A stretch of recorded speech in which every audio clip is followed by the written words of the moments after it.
very much welcome you, Christiane, to our discussion this morning. You are bringing the official EU perspective to our discussion. And of course, I understand that the industrial strategy update has not been published yet. We were expecting it to have been published already on Tuesday. Of course, now it was delayed. And that to some extent will no doubt affect also what you can share with us. But I hope we will nonetheless get some light into what we can expect from the announcement next week. Now, with those delays in the publication of the strategy, this is now the second time the publication has been delayed. It clearly seems like there's some big discussions going on within the Commission. At least that's the way it's being perceived from the outside. I wonder if you can give us a sense of what those discussions are, and to the extent you can say so, how they are going to be resolved in what is going to get published next week. Good morning, everyone, and thanks a lot for inviting me here, and also for this very interesting topic. Also for the good introduction. I immediately picked down here some elements which I would like to comment on a little bit later on. But maybe back to your question, which is which we get maybe from many sides, of course, these days. Why another week? Why another delay? I know there's a lot of talking on how difficult it is, etc. Maybe I can just be rather clear. There is no big elementary fight. What we're dealing with here is a huge package.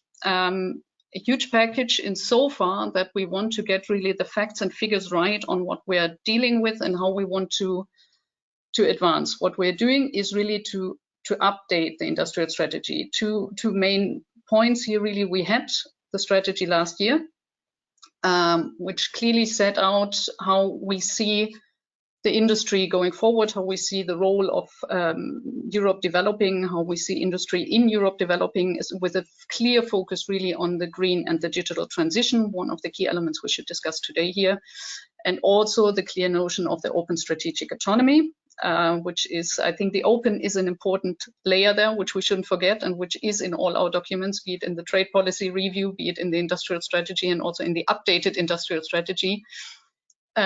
It's really to say, yes, we have our own interests, but of course we also need to have this in an open mind, but really the focus on the green and digital transition and how to make this work for Europe, because we are front runners in many of these areas. So let's make it work. What we've seen now is really, of course, with COVID, there are lessons to be learned from this last year. And therefore, this idea of updating the strategy, bringing it forward, looking at new elements. I think what is obvious for everyone is at the moment really this enormous boost in digitalization everywhere, for businesses, for normal people. I mean, we were all surely 1 year ago not half as advanced on virtual conferences as we all are right now. The boost it gave also even to governments, to administration, really, to digitalize, etc. This is something where we can build on and where we want to build on, but also there are lessons to be learned on how to do this best. The same applies also, of course, for the green transition, which is as important as it ever was, but maybe there a little bit less of the immediate COVID response. But there are two other elements where we really wanted to look at and get the facts and figures right. The one thing is really that we see how enormously important the functioning of our single market is. And I think hardly ever we saw it so clearly than during these first months of the COVID crisis, when we had the lorries hanging at the borders, when the production chains were disrupted, etc. How important it is that our single market works. And we at the Commission did whatever we could really to still make it work. But this is something where, of course, we will look at very clearly in this update and see what can we do better. Is there a need maybe to act more quickly, to act in a different way? The other part is also really to look at dependencies. And that means not only dependencies from our side on our production chain, there are also reverse dependencies. Also, other countries are dependent on Europe on some products. The interesting part is also there, I would say, this is nothing entirely new, nothing which wasn't known before, or I mean, that we have a problem on semiconductors is something that we knew 1 year ago as much as we know it now. But what we've seen clearly is there are some areas where we didn't expect it to happen, especially on medical supplies, on pharmaceuticals. I mean, there are elements where we learned, and this, of course, calls for a better monitoring of the system, a better understanding also how certain sectors are interlinked. We also have to look at, of course, at those sectors which are hit hardest in this whole crisis. This is maybe for today's discussion here a little bit less of relevance, but I mean, what the tourism, creative sector, and also the textile sector, I mean, they suffer tremendously, and we need answers for these sectors in order to go forward. So this is really where we are. What I can promise you is what comes with this updated industrial strategy is a tremendous background work, which was really done here with loads and loads and loads of facts and figures, and really getting sort of the basic underlying assessment right. And of course, to keep on going the dialogue with the industry. Because if we don't do this in cooperation and in a good dialogue, we will get nowhere. And this is a little bit what to expect next week. In a broad brush, I'm afraid I can't go too much more into detail. For the rest, I can only recommend a press conference next Wednesday to happen in order to get the details. Okay, so clearly the fact that there is the required due diligence that is being done, especially on the fact base, I think is important. And we have also from the start said, let's take the time to get it right and not rush something out if it is not ready yet. So I think fully understand and support that approach, and also the dialogue with the industry. And of course, we are part of the Industrial Forum also, with our president sitting there, and have always considered this to be a very important sort of reality check also for the Commission and the member states with the industry. And I hope that we can make full use of the Industrial Forum going forward. So far, there has been one meeting, and of course, only limited opportunity to contribute to this live discussion that is going on now. So I would certainly welcome that to be a core part of the exchange and the dialogue when we get to the implementation. A question on the single market, Christiane, because you mentioned that, and I think that's also been a topic that was very dear to our hearts. We did notice these immediate consequences of the crisis on the single market that were perhaps unexpected, with borders coming up and intra-EU trade really getting heavily affected. A kind of related point on this is, of course, the way the single market is regulated. So the product regulation to enable a single market for products across Europe. And when we see the discussions on the industrial strategy, at least to the extent that they end up in the public domain, there is a lot of focus on these big headline projects, including particular technologies or sectors that are considered to be priority. It feels sometimes like the nitty-gritty work, which is tedious and not very politically attractive, but so essential in terms of making sure the single market works. The new legislative framework is used to the best effect. The European harmonized standards are used to the best effect. All of those things that are very core to the day-to-day reality for our companies, to make them innovative and competitive. That all of this is not so much on the agenda. And I just wanted to understand, is that impression perhaps then not correct? I would say it's not correct, because I mean, single market is and remains the basic element for European industry really to flourish, to scale up, to be successful. And I think we were very clear also in the industrial strategy last year that the single market is key, and that this needs to work. We also were quite clear there in last year, and we will be as clear this year again, because this one hasn't changed. It's really, this one needs to be implemented properly, because it's not about adding here another layer. I mean, the first thing for the single market to work is first of all that what we have is finally fully implemented. We have launched last year, therefore, this Single Market Enforcement Task Force, which is really exactly there in order to make things happen. We will follow up again further with member states, really, especially on elements like full implementation and final implementation of the Services Directive. I mean, these are really elements which we need in order to make the single market work. This is not off the radar screen. Yes, it is tedious. Yes, it is sometimes difficult to get this up and running. And now here the light goes out in the Berlaymont. I don't know exactly why, but I hope you can still see me. I'm sorry about that. Yes, we can, no problem. But it is and remains one of our key elements to be looked at, and it will be followed up for sure. I think it's also, especially what we saw over the last month, is also in times of crisis, we might need to work more quickly. And the president already announced in previous speeches that we are looking here also at a single market emergency instrument in order to see how we can act there more quickly. So of course, this is key for success. Absolutely.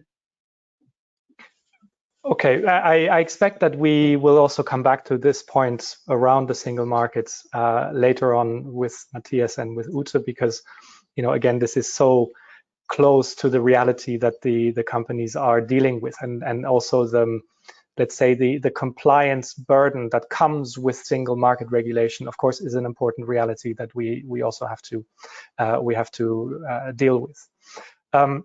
I wanted to come back to the technology discussion, and of course there are a number of particular technologies which have been making headlines. We mentioned the microchips, the connection to you know, supply chain disruptions, particular for the car industry and others. We mentioned next generation batteries. There is hydrogen and clean hydrogen technologies and others that are clearly top of the agenda. From the way I'm looking at it, of course, technology is about much more than the few politically important topics that are making headlines. And the breakthroughs in technology that we will also be discussing later are often less high profile and less visible, but no less important. And so I wanted to connect this to the discussion on the implementation of the strategy and how do we measure success. There's been a lot of talk about, you know, what kind of KPIs would be right and would be relevant. At the end of the day, it's about understanding when are we satisfied that we are successful with this strategy. And I wonder if you have some views on that you can share with us. Yes, absolutely. No, I mean, it's especially on the technology side, but also on the digital part of technology, which is at the moment, I mean, sort of the key. I mean, you talked here about advanced manufacturing. This is where it all comes into sort of the interplay and really where Europe is leading and where we want to bring things forward. Our idea is really here to come with a four-pronged approach. The one thing is we have this enormous possibility now. First of all, with our overall programs, which we have in the MFF, like Horizon, like Digital Europe, the Single Market Instrument. I mean, there are various possibilities at the moment, really here to drive things forward via Connecting Europe, really to get, on the one side, the innovation we need, but also the investments that we need into these areas in order to make it work. And this is now even beefed up by the possibilities we have under the Recovery and Resilience Facility. You mentioned it earlier on. I mean, the enormous amount of budget we're having there. It's not only just a correction. It's not only grants. It's also grants and loans for member states. Some of this will need to be paid back, but it is an enormous boost to the industry. So let's make it work for the future. This is not about rebuilding sort of the old industry as we knew it. It really, we need to use it for the transition, for the green and digital transition in order to make this future proof. If we learned anything from the last weeks and months, it's really that those businesses, independent of the size, those businesses who digitalized or who invested already in some future technology survived better the last year than the others. And then let's try to go in that direction. So there's really this idea of first of all, getting the innovation up and running, and also then really following up with the investment we need.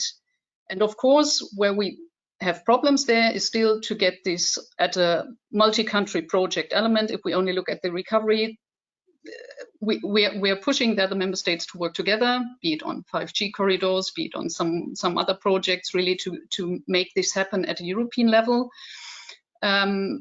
But this is also where we really want to advance. So these are two elements. The third element, which we need then as well, in order to make it a real European technology element, is also the regulation. We come a little bit back to what we proposed 2 weeks ago on artificial intelligence.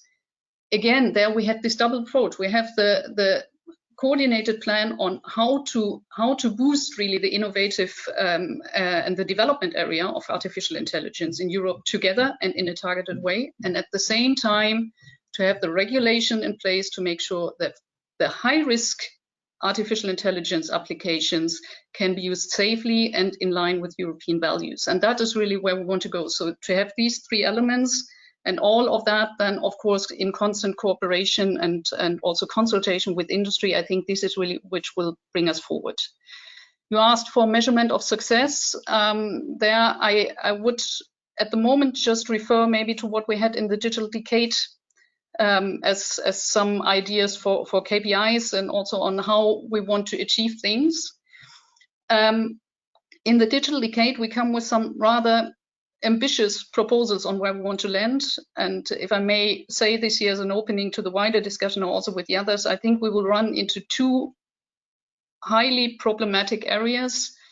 The one thing is still our energy consumption, which will be one of the things we will have to look at in the long run, but this is a joint difficulty and everybody's aware of it. The other one is really on skills. And there on both areas, the advanced skills, if we really want to lead that on advanced manufacturing, on the technology development, we need in a way to reach out to the pupils now in secondary in order really to have the engineers we need in 10 years time. And that is something where a lot of investment and also sort of awareness raising, I think, is needed from all sides. That's the one part. The other part is also to get the basic skills up and running. Most of the cybersecurity incidents we're having, or not most, but quite large number, comes from the fact of wrong usement of digital tools. As long as we don't get even the basic digital skills as a sort of a basic education requirement, we will run still into problems in applying a secure and safe digital environment and advanced technology. Sorry, that was a bit long, but it's a wide field. Yeah, thank you. Indeed, there's of course not a short answer to that.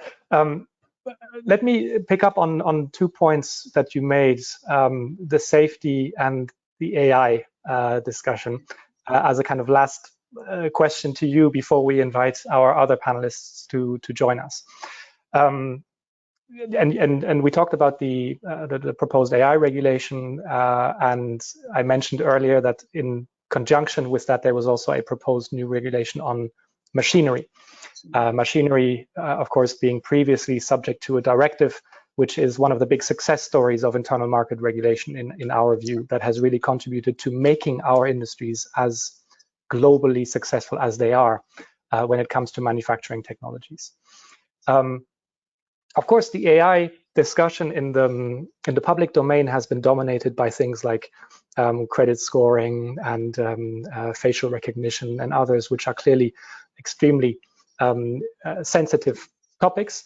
And the industrial applications of AI perhaps have been less center stage, but are no less real. In fact, we see a huge potential in relation to machine learning and the combination of machine learning techniques with production processes and with the machinery and the industrial automation technologies. And we do worry that this new regulation, if not very, very diligently designed and implemented, will start slowing down our capacity to innovate in these fields and to remain leaders in these fields. Perhaps not by design, but in effect nonetheless. And in particular, we had, for example, highlighted the concern that certain industrial applications might be considered high risk and would be subject to a number of new conformity requirements, much stricter or tougher conformity requirements that add a lot of cost but not necessarily change the safety outcomes. And so this is the sort of the very practical nitty-gritty type of regulation where, despite good intentions, it can actually be counterproductive for our ability to lead this technology in manufacturing.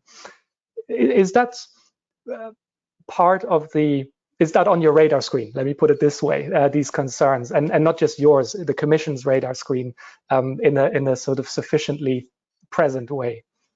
Absolutely, since 1.5 years, I would say, and even longer, having worked on AI now for 3 years myself. No, more seriously, honestly, AI, I think, is maybe I can go back to one thing. AI is a very good example of how well functioning or how serious we take the public consultations that we do. Because we came forward last year with a white paper on AI with a slightly different approach than what on how to define high risk artificial intelligence systems, where we had a sort of a double layer approach and said this needs to be checked in, and then we have a rather stringent division of what needs to apply really to the high risk and the rest. What we got in the public consultation and in many discussions also we had then, of course, with industry, with stakeholders, with also research institutes, etc., was exactly the feedback that approach doesn't work. But why don't you go in that direction? So we have spent here more than a year, I would say, overall, really in discussing on how do we get this right. What we have now is a sort of a pyramid on where to classify the AI systems. I personally, at the moment, don't see that what would be really in the industrial sphere would qualify immediately as high risk. For some of them, we have to see how it works, yes, but I don't see that this was immediately fall into that category.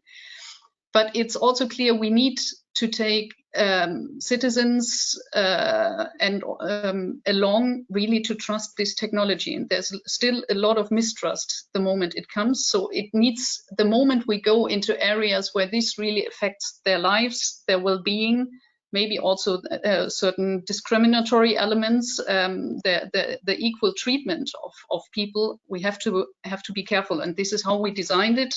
The other guiding principle for us was also not to sort of reinvent the wheel when it comes to conformity assessments or controlling. I mean, we really, especially for every AI which is used in products or in industrial settings, we use existing control mechanisms in order to look it up. So I